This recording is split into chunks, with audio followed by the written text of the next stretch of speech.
Good morning, children. Welcome to the class.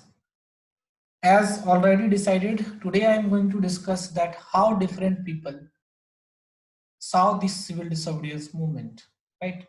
Before starting this topic, uh, let me clear one more topic about that why Mahatma Gandhi chosen salt to protest against British.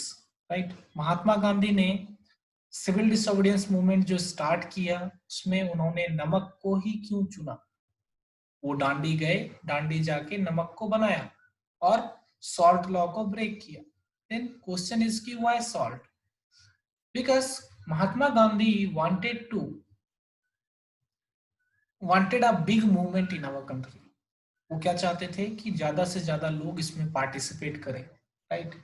और ज्यादा से ज्यादा लोग participate तभी करेंगे जब सभी लोगों के इंटरेस्ट की बात हो, राइट। सभी लोगों को लगे कि यस, अगर हम पार्टिसिपेट करेंगे तो हमें कुछ फायदा होगा, राइट। तो all of you know that all the people use salt, whether they belong from any section, whether they belong from upper caste, lower caste, or belong from different religion, all the people use salt, right? But the British people charges very high tax on salt, as well as they prevent the people to manufacture salt, right? Even those people who were living near the coastal region. They did not allow to manufacture salt for self-consumption also, right? So Mahatma Gandhi thought that this salt can unite all the people of our country because this salt is used by all sections of the society. This is the reason Mahatma Gandhi chosen salt to protest against British, right? So remember this answer. This question can be asked in your examination, right? So let's move to the different participant, how they saw the movement, right? Let's discuss one by one. The first one is rich peasant. So then the name itself suggests that these are the peasants who were rich, those who were having a high amount of land, right? So certain people, particular people were rich peasant like Patidars of Gujarat. Okay, these are the names of peasants, right? Patidars of Gujarat, Jat of Uttar Pradesh and Haryana, right? These are the people participated in this civil disobedience movement, right? Now the question is why they participated in this movement? Because they were producer of commercial crops. Rich peasants were producer of commercial crops. And as all of you know that in class 9th also you read about it, that the world was facing a great depression during the time of 1924, after 19 approximately 1930 you can say, right? 1928-30 के आसपास दो कुछ साल तक हमारा world क्या झेल रहा था, ग्रेट डिप्रेशन झेल रहा था, राइट। आपने पढ़ा भी होगा जर्मनी में कि इस तरह से इन्फ्लेशन आया था, राइट, याद करो, ठीक है, नाजिज्म वाले चैप्टर में। सो पूरा वर्ल्ड जो है वो डिप्रेशन में चला गया था, राइट, जिसकी वजह से जो ट्रेड था वो काफी ज्यादा कम हो गया, राइट। लोगों की इनकम कम हो गई, लोगों ने सामान खरीदना कम कर दिया। तो जो कॉमर्शियल क्रॉप्स जो पीजेंट्स ने प्रोड्यूस किए थे वो दूसरी कंट्री में सेल नहीं हो रहा था। अगर सेल नहीं होगा या फिर कम प्राइस में सेल होगा, ठीक है, तो इस रिच पीजेंट्स को काफी ज्यादा नुकसान हुआ।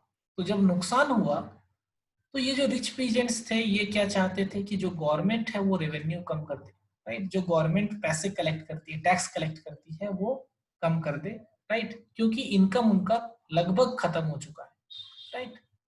लेकिन जो गवर्नमेंट थी वो रेवेन्यू डिमांड कम करने में बिलीव नहीं करती थी, राइट। उन्होंने रेवेन्यू डिमांड कम नहीं किया। That's why this rich peasant were supported civil disobedience movement, right? So this civil disobedience movement for this rich peasant were fight for Swaraj, right? It was for struggle against high revenue. ये जो rich peasants थे ये क्यों लड़ाई कर रहे थे? Against high revenue. इनके लिए स्वराज का मतलब क्या था? Struggle against high revenue, right? But जब महात्मा गांधी ने फर्स्ट फेज सिविल डिसोबीडियंस का खत्म कर दिया, ठीक है, without being revenue rate revised, right, Mahatma Gandhi ने मूवमेंट को बंद कर दिया, राइट, और उस समय तक गवर्नमेंट ने जो रेवेन्यू था वो कम नहीं किया था। तो पीजेंट को लगा कि अभी ये महात्मा गांधी को इरविन के साथ समझौता नहीं करना चाहिए। इरविन पैक्ट 5 मार्च 1931 को हुआ था, राइट, आपको याद होगा। तो इन पीजेंट्स का मानना था कि अभी गांधी इरविन पैक्ट नहीं होना चाहिए था, क्योंकि अभी तक जो रेवेन्यू रेट है वो कम नहीं हुआ, राइट। तो इसकी वजह से ये लोग काफी ज्यादा डिसअपॉइंटेड थे, and because of this disappointment they did not participated in the second phase of civil disobedience movement, right। जो रिच पीजेंट्स थे उसने दूसरे फेज में पार्टिसिपेट करने से मना कर दिया, राइट। नेक्स्ट है हमारा पुअर पीजेंट, राइट। ये जो पुअर पीजेंट हैं, इनका जो पुअर पीजेंट लोग कौन होते थे? Those people who having very less amount of land, बहुत small, you can say small farmer, right. तो ये जो स्मॉल फार्मर्स थे ये टोटली डिपेंडेंट थे for their livelihood on agriculture, right. इनका जो मैक्सिमम जो ये क्रॉप ग्रो करते थे वो ज्यादातर वो क्या करते थे? सेल्फ कंजम्पशन के लिए वो लेते थे, right. And all of you know that at that time there was a zamindari system, ठीक है। उसमें क्या था? जमींदारी सिस्टम था। तो जमींदारी सिस्टम में क्या होता था? जो जमींदार होते थे, लैंडलॉर्ड्स होते थे, ठीक है, वो पीजेंट को, ठीक है, पीजेंट को एक छोटा सा लैंड देते थे और उस पर बोलते थे कि आपको इसके लिए क्या देना पड़ेगा? रेंट देना पड़ेगा, राइट और नॉट। लैंड के बदले वो क्या लेते थे? रेंट लेते थे। तो ये जो पुअर पीजेंट थे इनका डिमांड क्या था? इनका डिमांड रेवेन्यू कम करना तो था ही, same demand as rich peasant. Rich peasant का क्या डिमांड था? रेवेन्यू को कम करे, जो टैक्स लगाती है सरकार वो कम करे। साथ ही साथ इनका ये भी डिमांड था कि जो हमने रेंट पे नहीं किया है, ठीक है, लैंडलॉर्ड को, जो रेंट हमने पेड नहीं किया है लैंडलॉर्ड को, वो रिमिट कर दिया जाए, मतलब माफ कर दिया जाए, हमसे वो रेंट ना लिया जाए, राइट और नॉट। तो ये दो डिमांड थे पुअर पीजेंट्स के, ओके। सो ऐसा डिमांड उन्होंने क्यों रखा था? सिंपल सी बात है कि ये जो छोटे छोटे फार्मर्स थे उनके पास भी, चूंकि डिप्रेशन की वजह से इनका भी जो इनकम था वो कम हो गया था, राइट। और जो रेंट था वो काफी ज्यादा हाई था, टैक्सेस काफी ज्यादा हाई थे, तो दे वर अनेबल टू पे this rent and taxes, right. तो इस वजह से जो पुअर पीजेंट्स थे इन्होंने कई सारे मूवमेंट में पार्टिसिपेट किए, सोशलिस्ट एंड कम्युनिस्ट मूवमेंट में। What is socialist and communist movement? These are the groups which talks about the poor people, ठीक है। जो पुअर पीपल, जो पीजेंट्स हैं, उनके बारे में जो बात करते हैं, उनके वेलफेयर के बारे में बात करते हैं, उनको सोशलिस्ट कम्युनिस्ट पीपल बोलते हैं, राइट, ठीक है।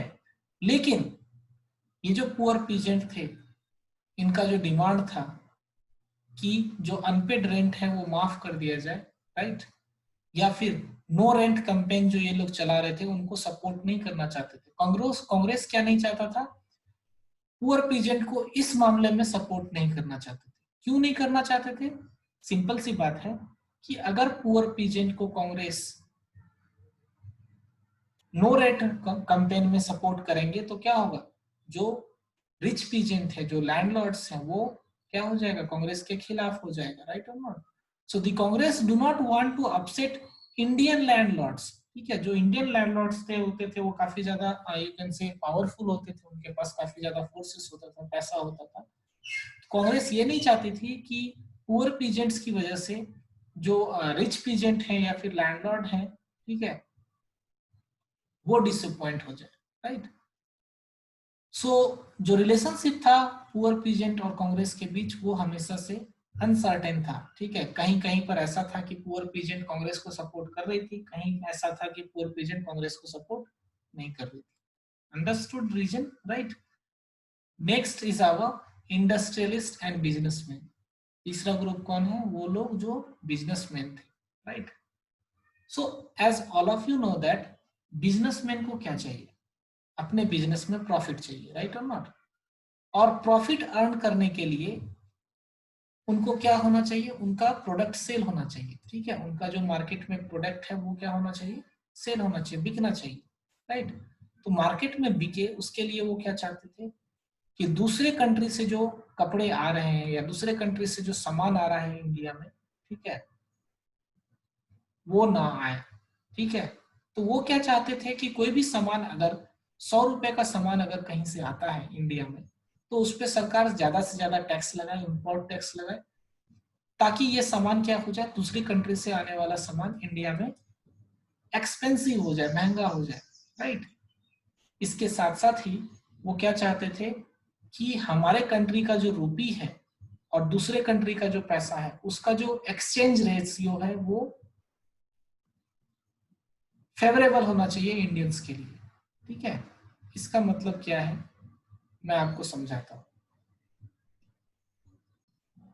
देखो, इंडिया इंडिया में मान लेते हैं कि एक बिजनेसमैन क्या करता है, पेन बनाता है। ठीक है, one businessman is making a pen, और उस पेन का कॉस्ट कितना है इंडिया में, 15 रुपीज पर पेन। एक पेन का दाम कितना है, 15 रुपए, राइट। अब सोचो कि उस समय, अब ये वाला बात याद रखना आप, ठीक है, हम थोड़ा सा मूव करते हैं इधर। यू नो कि अलग अलग कंट्री की करेंसी अलग अलग होती है, राइट। अमेरिका में डॉलर चलता है, यूरोप में यूरो चलता है, राइट, इंडिया में रुपया चलता है। तो जो लोग अमेरिका के होंगे उनके पास क्या होगा, डॉलर होगा, राइट और नॉट, उनके पास तो रुपीस होगा नहीं। ठीक है, तो अगर एक इंसान जो अमेरिका में रह रहा है वो अगर $1 देगा तो बदले में कितना इंडियन रुपीस मिलेगा, इसको हम एक्सचेंज रेट बोलते हैं, राइट। टेक एन एग्जांपल कि आज अगर कोई अमेरिका का एक आदमी है, अगर वो $1 इंडिया लेके आएगा तो इंडिया में उसको 70 रुपीस मिलेंगे या 75 रुपीस मिलेंगे। ठीक है, ये क्या है, एक्सचेंज रेट है, पैसे का क्या है, एक्सचेंज रेट है। तो उस समय, जिस समय ब्रिटिश होते थे, ये एक्सचेंज रेट को कौन कंट्रोल करता था, ब्रिटिश गवर्नमेंट कंट्रोल करती थी। कि $1 बराबर कितना रुपया होगा, ये कौन डिसाइड करता था, गवर्नमेंट डिसाइड करती थी उस समय, राइट। तो अब सोचो कि अगर गवर्नमेंट ने डिसाइड किया कि $1 बराबर कितना होगा, 75 रुपीज, पहला situation, this is the first situation in which government decided that कि $1, अगर कोई अमेरिका से $1 लेके आता है इंडिया, तो उसको कितना रुपीस देंगे हम, इंडियन रुपीस में कितना देंगे, 75 रुपीज देंगे। ठीक है, एक इंसान है, मान लेते हैं कि कोई एक सैम है जो अमेरिका में रहता है, उसको इंडिया से पेन खरीदना है। ठीक है, सैम को कितना पेन चाहिए, 5 पेन चाहिए। ठीक है, सैम को 5 पेन चाहिए। वो क्या करेगा, इंडिया आएगा या फिर इंडिया में ऑर्डर करेगा, और इंडिया वाले को क्या करेगा, $1 देगा, राइट। इस कंपनी वाले को कितना देगा, $1 देगा। अगर वो ये $1 देता है तो $1 इक्वल टू कितने हो जाते हैं, 75 रुपीज। तो सैम को कितना पेन मिल जाएगा, 5 पेन मिल जाएगा, राइट और नॉट। लेकिन मान लेते हैं इनको 5 पेन मिल गए, राइट, और अगले ही साल, ठीक है, नेक्स्ट ईयर गवर्नमेंट ने बोला कि नहीं, ₹1 में हम 60 रुपीज, $1 में क्या करेंगे, हम 60 रुपीज देंगे। ठीक है, गवर्नमेंट ने एक्सचेंज रेशियो चेंज कर दिया डॉलर का, $1 इक्वल टू कितना कर दिया, 60 रुपीज कर दिया। अब चूंकि सेम 1 साल से पेन यूज कर रहा था, वो पांचों पेन खत्म हो गया, अब सेम को दोबारा पेन खरीदना है, राइट। तो सेम क्या करेगा, $1 फिर देगा। ठीक है, $1 फिर लेके आएगा इंडिया पेन खरीदने के लिए। जब वो $1 लेके आएगा तो अब जो एक्सचेंज रेट है वो कितना है, 60 रुपीज, और पेन का दाम कितना है, 15 रुपीज। तो क्या सैम को 5 पेन मिल पाएंगे $1 में? लास्ट ईयर उसने कितना में खरीदा था, $1 में 5 पेन खरीदे थे। क्या अब सैम को $1 में 5 पेन मिलेंगे? नहीं मिलेंगे। उनको कितने में पेन मिलेंगे, 4 पेन मिलेंगे, राइट और नॉट। तो सैम के लिए ये डील थोड़ा एक्सपेंसिव हुआ, राइट और नॉट। पहले उसको 5 पेन मिलता था, अभी उसको सिर्फ 4 पेन मिलता है। तो ऐसे सिचुएशन में सैम क्या करेगा, हो सकता है कि सैम को इंडिया में नहीं, किसी दूसरे कंट्री में, मान लेते हैं कि बांग्लादेश है, बांग्लादेश में $1 इक्वल टू 75 रुपीज ही है। तो सैम कहां से सामान, ये पेन कहां से खरीदेगा सैम, बांग्लादेश से या इंडिया से? सिंपल सी बात है, वो बांग्लादेश से खरीदेगा, क्योंकि वहां पर पेन सस्ती मिल रही है, राइट और नॉट। तो जो इंडियन बिजनेसमैन थे उनका डिमांड था कि हमारा जो रुपी है, ठीक है, और जो डॉलर है उसका जो एक्सचेंज रेट होना चाहिए वो इंडियन के फेवर में होना चाहिए, राइट और नॉट, मतलब हम ज्यादा रुपीस दें, ठीक है। तो ये डिमांड था इंडस्ट्रियलिस्ट का। सो बिजनेस पर्सन ने अपने डिमांड को रखने के लिए, अपने बिजनेस इंटरेस्ट को प्रोटेक्ट करने के लिए उन्होंने कई सारे ऑर्गेनाइजेशन फॉर्म किए। For example, the one organization was Indian industrial and commercial Congress, right, 1920 में फॉर्म किया गया था इस ऑर्गेनाइजेशन को, to demand from British. Then एक और ऑर्गेनाइजेशन है जो कि बहुत ही फेमस ऑर्गेनाइजेशन है जिसका नाम है फिक्की, राइट। फिक्की का पूरा नाम है federation of Indian chamber of commerce and industries. ये एस्टेब्लिश हुआ था 1927 में, राइट। ये जो ऑर्गेनाइजेशन थी, this was led by a prominent industrialist like Purushottam Thakurdas, GD Birla, ये लोग इनके लीडर हुआ करते थे, राइट। और ये सारे लोग मिलके ब्रिटिश से हमेशा डिमांड करते थे किस चीज के बारे में, कि हमें प्रोटेक्शन दो अगेंस्ट इंपोर्ट एंड हमें फेवरेबल एक्सचेंज रेट दो, राइट। सो उनका डिमांड कभी गवर्नमेंट सुनती थी, कभी मन होता था तो नहीं सुनती थी। That's why this industrialist participated in civil disobedience movement, ठीक है। उन्होंने क्या किया, सिविल डिसोबीडियंस मूवमेंट में पार्टिसिपेट किया।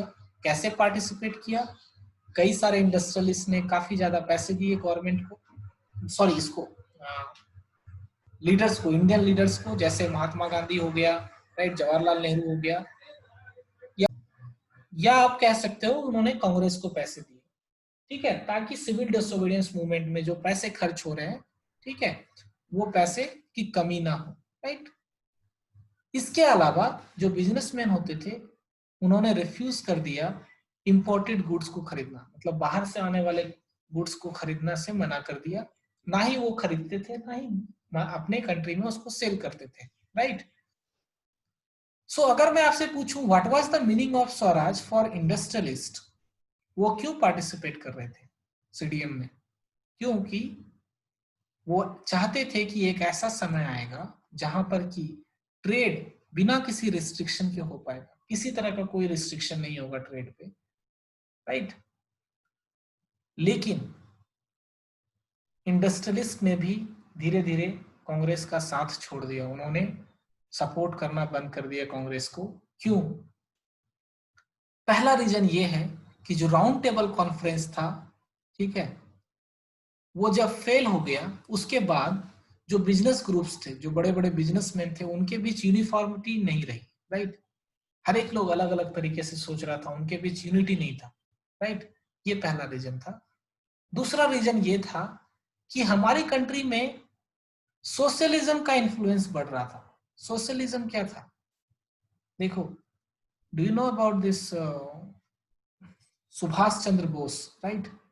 सुभाष चंद्र बोस, जवाहरलाल नेहरू, हालांकि ज्यादा सुभाष चंद्र बोस के बारे में you can say, Subhash Chandra Bose during the time of civil disobedience movement वो काफी ज्यादा इंपॉर्टेंट लीडर बन गए थे, राइट और नॉट। और सुभाष चंद्र बोस का मानना था कि जब हमें आजादी मिलेगी, जब हमें फ्रीडम मिलेगा, तो हम बिल्कुल वैसा ही करेंगे जैसा कि रशिया में हुआ था। अब आपको याद होना चाहिए रशिया में क्या हुआ था। रशिया में क्या हुआ था, वहां पर जो वहां की गवर्नमेंट थी, बोल्शेविक गवर्नमेंट, उन्होंने क्या किया था, सारे जो बड़े बड़े अमीर लोग थे उनके प्रॉपर्टी को छीन के लोगों के बीच डिस्ट्रीब्यूट कर दिया था, या उन लोगों से प्रॉपर्टी लेके वो सारी प्रॉपर्टी गवर्नमेंट का डिक्लेयर कर दिया था, राइट और नॉट। यही हुआ था रशिया में, राइट। सो इसी को कहा जाता है सोशलिज्म, राइट। तो Subhash Chandra Bose was a big supporter of socialism, ठीक है। तो जो बिजनेसमैन थे उनको इस बात का डर लगने लगा कि अगर हम कांग्रेस को सपोर्ट करेंगे तो इन फ्यूचर जब भी आजादी मिलेगी, हमारा भी प्रॉपर्टी जो है वो, जो गवर्नमेंट है आजादी के बाद, जो कांग्रेस है, वो हमसे छीन लेगी और लोगों के बीच डिस्ट्रीब्यूट कर देगी, राइट। दूसरा कारण ये था कि कंट्री में काफी ज्यादा on the name of civil disobedience movement militant activities हो रहे थे, राइट। कई जगह पर क्या हो रहा था, स्ट्राइक्स हो रहे थे, कई जगह पर क्या हो रहा था, रोड ब्लॉकेज हो रहा था, राइट। तो बिजनेसमैन को काफी ज्यादा घाटा लग रहा था क्योंकि बिजनेस एक्टिविटीज ठीक नहीं हो पा रही थी। अगर बिजनेस करना है आपको तो सामान को एक जगह से दूसरी जगह ले जाना होगा, लेकिन सिविल डिसोबीडियंस मूवमेंट की वजह से कई जगह पर ब्लॉकेज होता था, कई जगह पर स्ट्राइक होती थी, राइट। तो बिजनेसमैन का जो सामान होता था वो एक जगह से दूसरी जगह मूव नहीं कर पाता था, राइट। तो बिजनेसमैन को लगने लगा कि अगर हम सिविल डिसोबीडियंस मूवमेंट को ऐसे ही सपोर्ट करेंगे तो हमारा बिजनेस में क्या होगा, काफी ज्यादा लॉसेस लगेंगे, राइट। तो can you see the three reason why this industrialist did not supported later on in this civil disobedience movement? पहला, उनके बीच यूनिफॉर्मिटी नहीं थी। दूसरा, उनको इस बात का डर लग रहा था कि हो सकता है फ्रीडम के बाद हमें सारा अपना प्रॉपर्टी देना पड़े, क्योंकि सोशलिज्म का जो ग्रोथ है वो कांग्रेस में ज्यादा बढ़ रहा है। जो यंग मेंबर्स हैं वो क्या चाहते हैं, सोशलिज्म चाहते हैं। और तीसरा कि कंट्री में मिलिटेंट एक्टिविटीज की वजह से हमारा ट्रेड नहीं हो पा रहा है, राइट। ओके, नेक्स्ट ग्रुप है हमारा वर्कर्स, ठीक है। Workers means those workers, casual labourers या फिर जो मिल में काम करते थे, राइट, जो फैक्ट्री में काम करते थे, उनके बारे में बात करें। जो लेबरर्स थे, जो वर्कर्स थे, ठीक है, वो लोग लार्ज नंबर में पार्टिसिपेट नहीं किया उन्होंने। क्यों नहीं किया? क्योंकि जो कांग्रेस थी वो ज्यादातर किसके क्लोज थी? बिजनेसमैन के क्लोज थी। और वर्कर्स का जो डिमांड था, ठीक है, वो बिजनेसमैन के खिलाफ था, राइट। कैसे? वर्कर्स का डिमांड क्या हो सकता है? उनका डिमांड था a good amount of ways, a better working condition, right, ठीक है। इसके अलावा उनको एक सिक्योरिटी ऑफ जॉब, ये सारी कुछ चाहिए थी वर्कर्स को, राइट। और ये वर्कर्स इन सारी चीजों का डिमांड किससे कर रहे थे? इंडस्ट्रियलिस्ट से, जो बिजनेसमैन होते थे उनसे कर रहे थे। तो कांग्रेस जो थी, कांग्रेस को ऐसा लग रहा था कि अगर हम बिल्कुल ओपनली वर्कर्स को अगर सपोर्ट करेंगे तो हम, हो सकता है कि जो इंडस्ट्रियलिस्ट हैं वो हमसे क्या हो जाए, गुस्सा हो जाए, राइट, ठीक है। तो that's why the workers participation in civil disobedience movement was low. कुछ जगह पर पार्टिसिपेशन हुआ था, जैसे नागपुर रीजन में हुआ था, राइट। कुछ वर्कर्स इंडिविजुअल लेवल पे पार्टिसिपेट किए थे, ठीक है। कैसे? इंडिविजुअल लेवल का मतलब है कि उन्होंने बाइकआउट कर दिया फॉरेन गुड्स खरीदने से, ठीक है। तो ये सारी चीजें हो रही थी, वर्कर्स ने ऐसे पार्टिसिपेट किया, राइट। इसके अलावा देखो, वर्कर्स ने कई सारे जगह पर मूवमेंट किया, राइट। जैसे वर्कर्स ने स्ट्राइक किया इन 1930। कौन सा वर्कर्स? Railway workers, right. 1932 में डॉक वर्कर्स, डॉक वर्कर्स किसको बोलते हैं? जो पोर्ट पे काम करता है, ठीक है।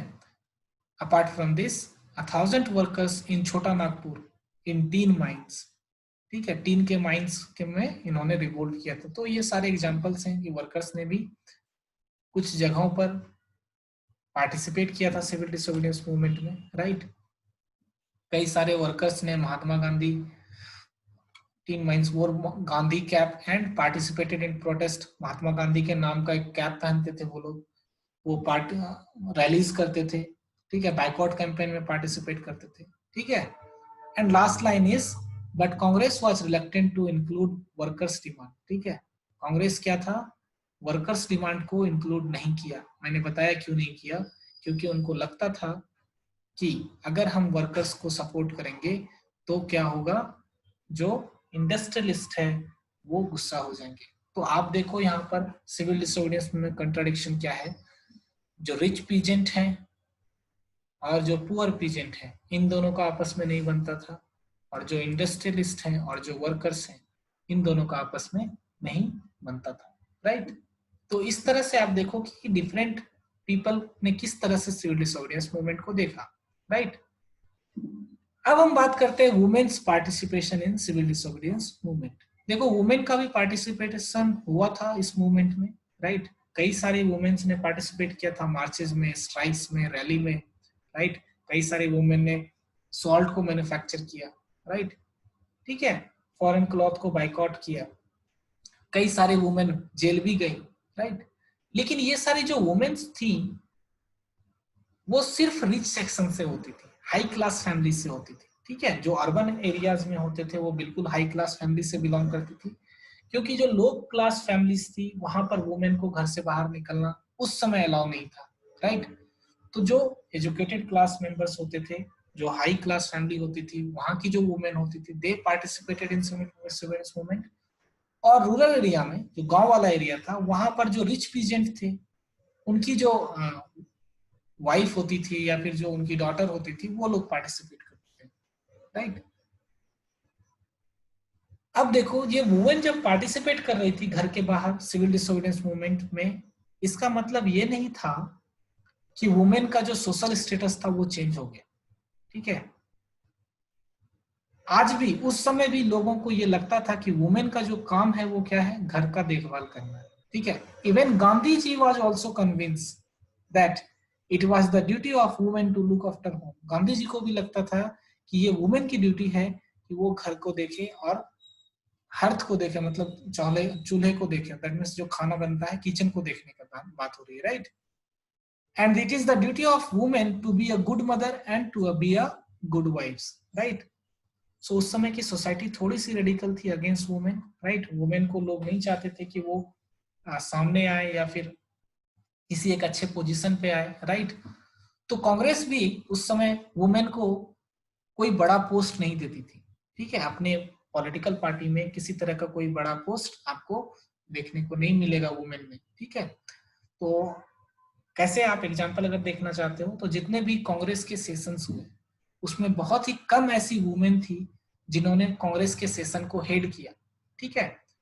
तो कांग्रेस भी वुमेन को किसी तरह का कोई अथॉरिटी पावर देना नहीं चाहती थी, ठीक है। सिर्फ उनका सिंबॉलिक प्रेजेंस होता था हर जगह पर, राइट। तो आपको मैं दिखाता हूँ कैसे वुमेन पार्टिसिपेट कर रही, देखो यू कैन सी, सभी लोगों ने खादी क्लॉथ पहना है, व्हाइट कपड़े पहने हैं, राइट। सो पब्लिक एरिया में ये सभी लोग गवर्नमेंट बिल्डिंग के सामने प्रोटेस्ट कर रहे हैं, राइट। कई सारी ओल्ड वुमेन है, मदर है, कई सारी वाइफ्स है, चिल्ड्रेन है, राइट, ठीक है। कई सारे वुमेन जो है उसके गोद में बच्चे भी हैं, राइट। तो ये थी वुमेन का पार्टिसिपेशन। ये आपका टाइम लाइन है, थोड़ा सा आप इस टाइम लाइन को देख लेना, ठीक है, कि कौन कौन से ईयर में कौन कौन सी घटना हुई थी। 10 नेक्स्ट टॉपिक हम बात करेंगे, what are the limits of civil disobedience movement, क्या लिमिटेशन थे सिविल डिसोबीडियंस मूवमेंट के। और उसके बाद हम नेक्स्ट टॉपिक जो हम डिस्कस करेंगे उसमें हम ये डिस्कस करेंगे कि सिविल डिसोबीडियंस मूवमेंट और नॉन कोऑपरेशन मूवमेंट में क्या अंतर था, राइट। सो आज के लिए इतना रहने देते हैं। Thank you, have a nice day.